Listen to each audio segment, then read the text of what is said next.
So as many of y'all may know already, one of my videos got taken down. It got disabled because it was in violation of community guidelines. If I actually go to my account on YouTube, it'll say my account's not in good standing, have an account warning. And it's for my WP Part 2 wireless network hacking video. Now, the odd thing about this is the Part 1 video actually got a lot more traffic, a lot more ratings, comments, and so forth. So if anything, I would think that Part 1 would have been more worthy of a partnership than Part 2.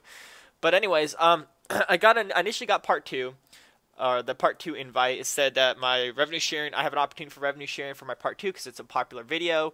And so I'm like, okay, this is cool. I've never seen this before. I'll go ahead and go through with it. So I set my Google AdSense account, submitted my request for revenue sharing.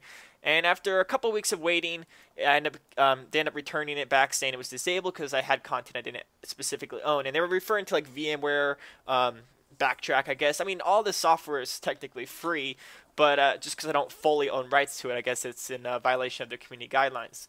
Now, I've seen videos on YouTube where people say that the revenue sharing opportunities, they're basically a sham. Unless you own full rights, because if you do try to get one for anything you don't own rights for, they'll disable a video. It's kind of a trick just to catch people with videos that they don't actually fully own. I think that's what happened to me though, basically, because my Part 2 got deleted, but everything else was fine. I had WPA hacking, Part 1 of WEP hacking, a bunch of different ones, and they were all left alone. It was just Part 2, so it felt odd that that was just singled out. Now, the funny thing is, I sent an email to them asking that they reevaluate it, taking a look at it because it was clearly taken down wrongfully through some flawed automated system. However, after about 2 weeks of waiting, it didn't do anything. So I'm like, okay, screw it. I'm just going to re-upload my Part 2 video because it's clearly not something that they have an individual scanning for. It's just an automated process. So I re-uploaded Part 2, and in the meantime, between that time frame, I actually got a revenue sharing opportunity for Part 1. I got another revenue sharing for secured or authenticate with secure networks.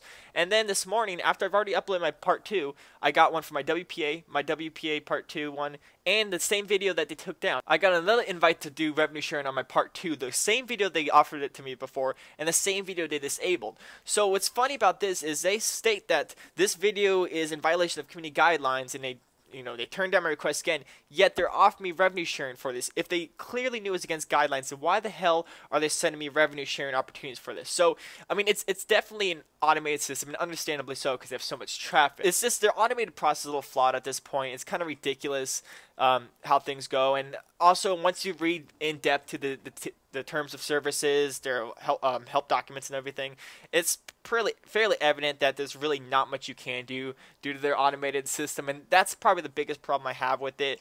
Like I said, it's understandable to have an automated process that does stuff like this because I have so much traffic, but to basically rely on an automated system and not be willing to take a look at it in person for things that go wrong, not be able to correct things that occur due to the automated system flaws, I think that's messed up. And that's kind of my frustration right now, because it's just a load of hypocrisy right now. It's just a load of bullshit.